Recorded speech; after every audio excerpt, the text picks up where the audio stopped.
All right, welcome to the Thursday Thread. I'm Andy Lockwood, and sitting in for Neil Gilmet is Harlan Khan. Good morning, Harlan. Good morning. Thanks for having me. Well, this is actually exciting because we're shifting gears a little bit. You've known Neil for a really long time, and I thought it'd be a great idea for you to kind of tell your story, how you met Neil, where you were before, how he influenced you, and where you're at now. So take it away. I'll have some questions, but how'd you meet Neil, and what was your life like at that point?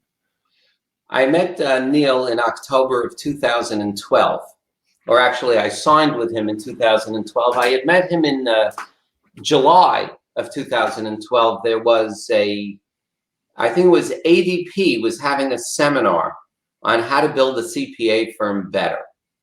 And it was local at a very fine steakhouse. So I was enticed to go. But I was very surprised when I got there. I really was.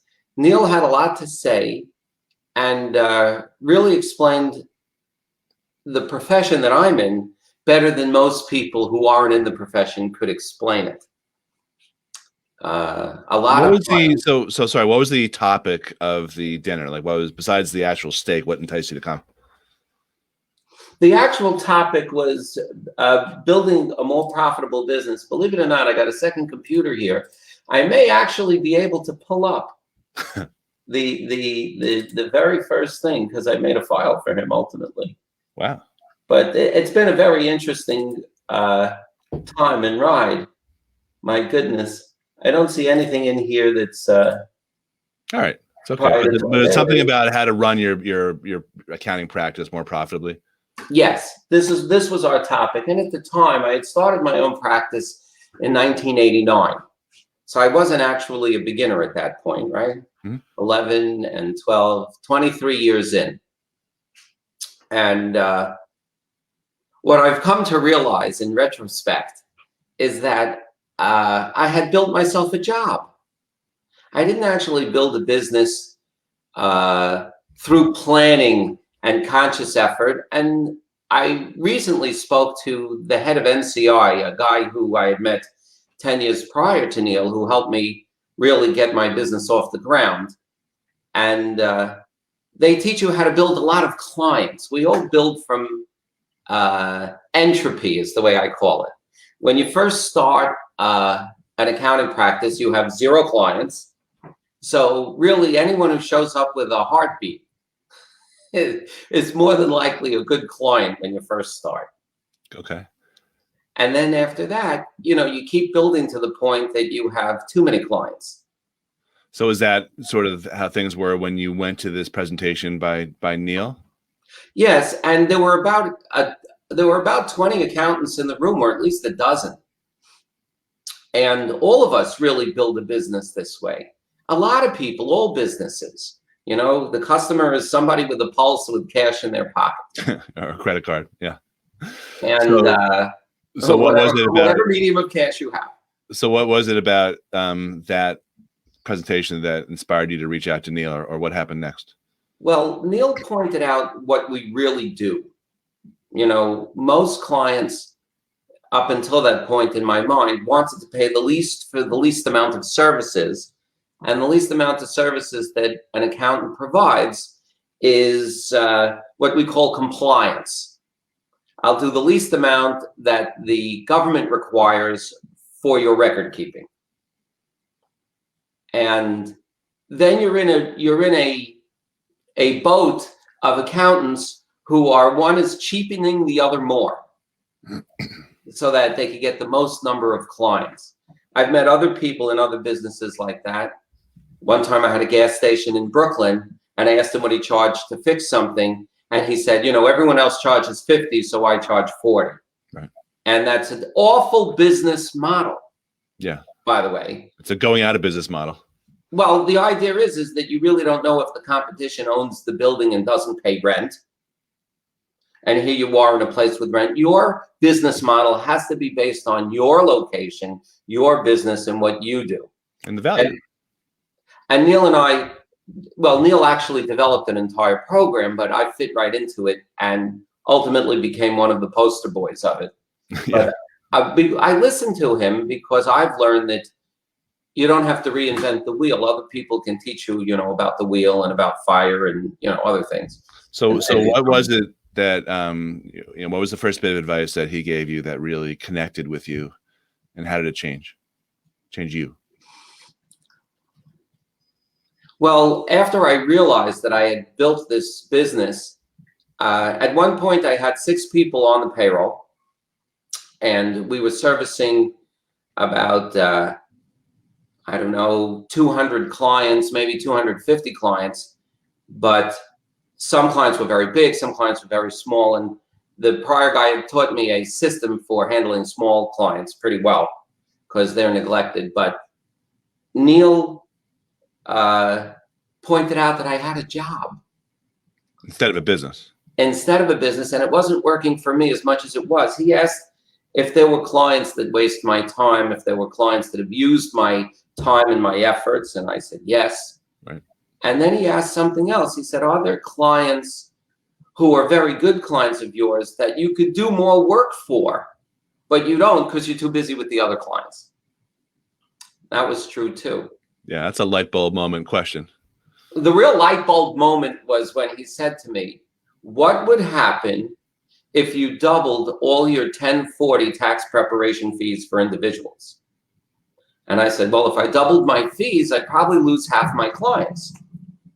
To which he said, so? Yeah, that sounds like Neil. And as I started to think about it, instead of 200 personal returns, for example, if I did 100 and got the same amount of money, what did I really do? Yeah. And I've worked half as hard for the same amount of income. So what actually happened when you made that decision? Did you actually double them, and then what happened? No, I was too frightened, as I guess most of my colleagues were. I think in the professional business, when you get a good client, you kind of like never want to give them up. Right. And Neil and I did an examination for me of what clients make me happy and which clients don't make me happy. Yeah. And that doesn't mean the ones who make me unhappy are bad people or anything. Right. They're just not good clients for me. I'm a very proactive CPA. I like to be on top of problems before they happen, as opposed to reactive. I have one client in particular who is a very reactive client. Mm. I say to him, file this form. He waits until the form is on fire and people are banging at his door. Mm. And I've learned to manage that client and his communications too. But the hardest part was letting go of the clients that really weren't profitable because they abused my time or were constantly handling me about the price or didn't provide their records until a few moments before service was due. And I had to drop everything and do that for them. Neil said, let's try and see if we can make some of these bad clients good clients, although it's a rarity to be able to. Yep. And both those comments were true. So did you raise your prices at all? First, I cleaned house. I got rid of all the clients that were bad clients. Mm-hmm. Bad clients for me and probably for other CPAs too. They went first. And then, well, approximately how many, like what percentage of your book of business did you get rid of? Maybe 10%. Okay. I wasn't in as bad shape as most of my colleagues because I had gone to a different system first to learn how to build a business. When you bring in, 20 clients a year, you fire the 3 worst ones every year, this kind of thing. And not all of the 20 work out in this whole story, but okay. That was the business I was in. So you already knew how to prune your book of business, just organically. A bit. I didn't really know how to prune it properly. Okay. The worst client is always obvious. It's some of the other ones. I have a friend down the block from me, literally walking distance, who was, a $6,000 to $10,000 a year client, and he abused my time, and I didn't even realize it. Until later on in this particular year of 2013. And I let him go. And he couldn't believe it. He said, I'm not complaining about your service, and I'm not arguing about the price. Yeah. And I said to him, Michael, you're a nice person. You're just not a nice client. And I let him go. And that was the real key, was letting go of the bad clients. So when you pruned the book of business to 10%, did you lose revenue or did you make it up some other way? Well, it turned out what Neil said was correct. And also I hadn't lied. You know, there were clients of mine that were excellent clients that wanted more services. And I just couldn't provide them because I didn't have the time. I didn't account for the idea that our phones may ring during this. I'm sorry. Yeah. Maybe it's Neil or that client who wants you back. It's all right. I have plenty of clients now. I never really believed that there's a shortage of clients. I only thought that maybe there's a shortage of me being able to acquire them. I never thought that there weren't clients out there, and I still feel that way. So anyway, after we got rid of all the bad clients, we picked up business from the good clients. More business from more good clients. And it took about a year, I would say all of 2013 and the last 3 months of 2012, to really come to grips with each and every client I serviced, to find out where they fit on the spectrum and how I could manage my business. And that was 2013. So we're in 2020 now, yes? 21, actually. We're in 21 now. Mm-hmm. So looking back in retrospect, every day is a wonderful day, because the only people who call me are people I like and I can't wait to work for them. And they feel this way about me too. And before you pruned your book of business, obviously you felt differently. Well, the phone rang off the hook with people and questions. And in a CPA firm, typically the professional has to answer a large percentage of the questions. You know, if a client is calling up, what do I call this expense? My staff can handle it. But, you know, if they call up, should I buy or lease a car? Should I buy the building I'm in? Should I buy another business? Those are my questions. And I enjoy answering those questions. Which, by the way, the answer is always, it depends. Can't go wrong. So when did you, I don't know if there's a moment in time or if it was gradual, but when did you change from being an accountant to a profitability consultant? I would say that this happened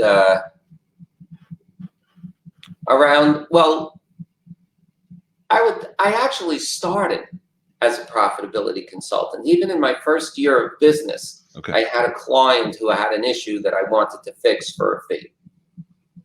And I have a background in retail. My father owned cleaning stores when I was a kid growing up, and I worked for them.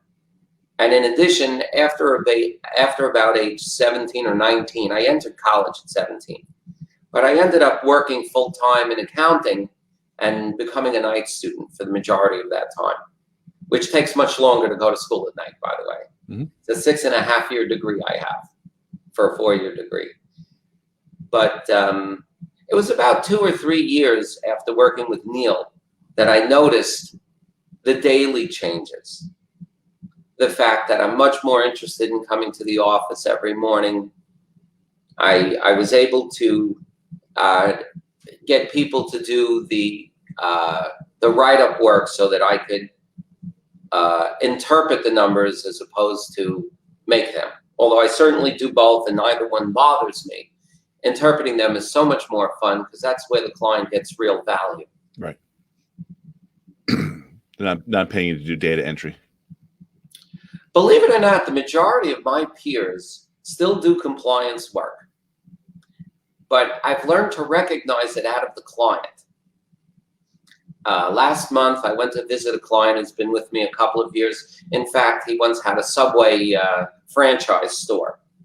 But he stayed with me on a personal return after he closed that business and called me up because he's in a new business now where he does real estate development. He bought a new house for him and his wife and his new kid, and he invited me over, and I wanted to, who doesn't want to see a new house, you know, kind of thing. And I went over to talk to him. And while I was there, his mother-in-law was there. And she thought, I didn't know at the time, but she was listening to some of the things I was talking to him about. And later on contacted me. She wanted to be a client. Okay. It's hard to say no to one's relative when you have a good client. Maybe the relative is a lot like the client. But in this case, not true. So he had given her my cell phone, which my clients have and don't abuse.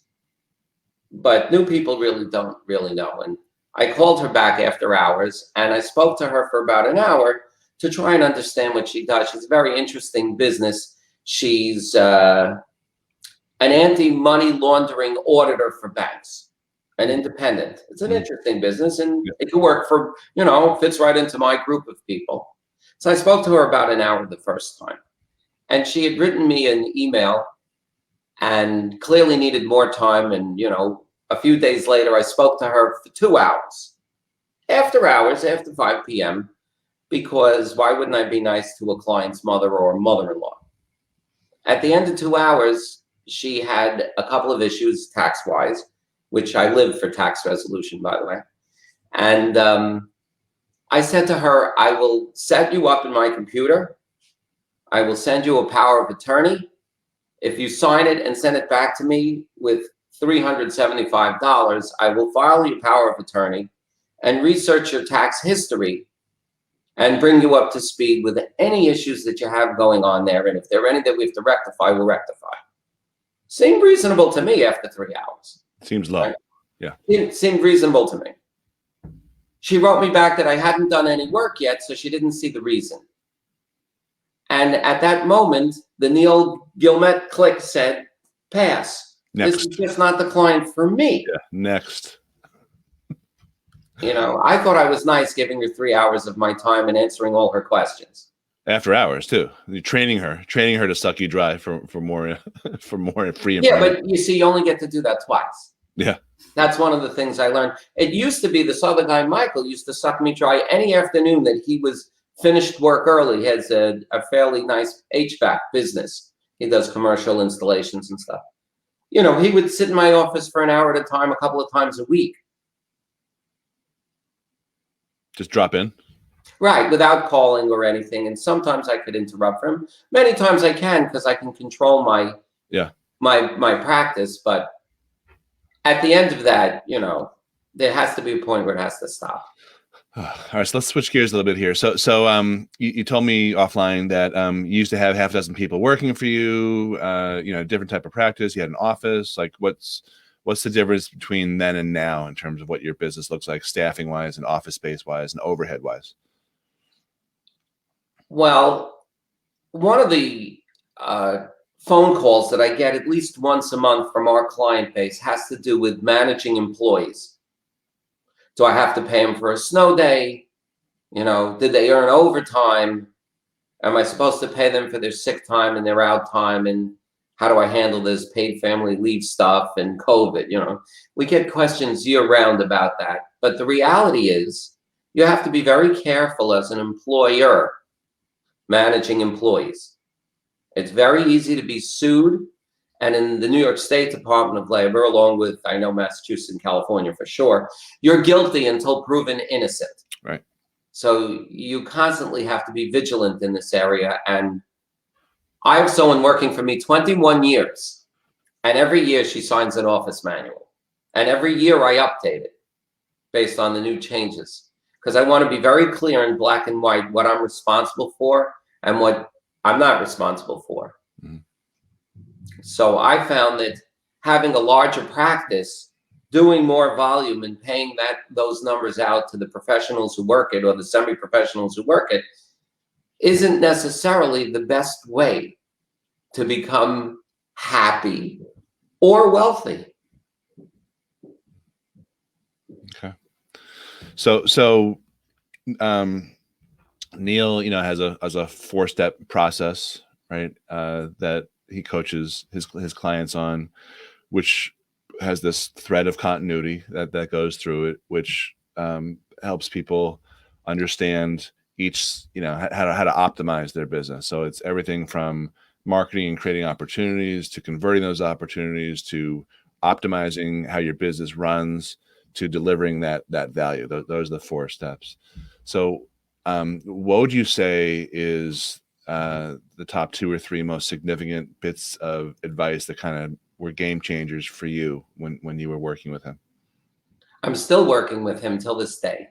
And we're also connected as friends because he certainly changed my life. Mm-hmm. So I feel like I would help him in any way at this point. Each one of the steps that you mentioned are so important.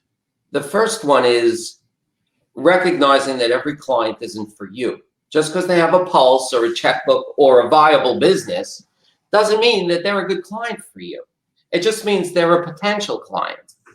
And Neil has taught me to get to know the individual. Who am I?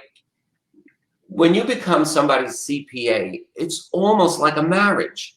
Mm-hmm. I know how much money you make, how much your wife makes, what your kids are up to, where your house is located, and your future plans and how you're doing for retirement, just for starters. Mm-hmm. And that, doesn't include if you ask me to help you with the family budget or preparing to refinance a mortgage or something like that, where I might learn more things, or if you have a medical condition or a disabled child that you need to care for. I mean, you learn a lot as a CPA.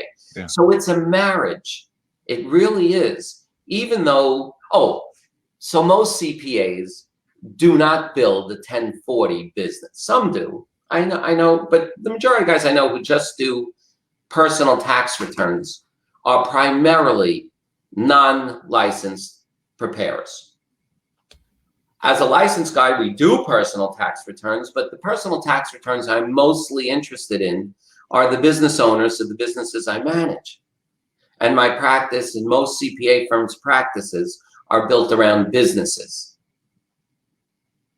So accepting the right client turns out to be critical because you're married to them. I learned over the last 7 or 8 years that every single one of my clients affects me personally, every one of them. And you may too, because everyone that I interact with has an effect on me.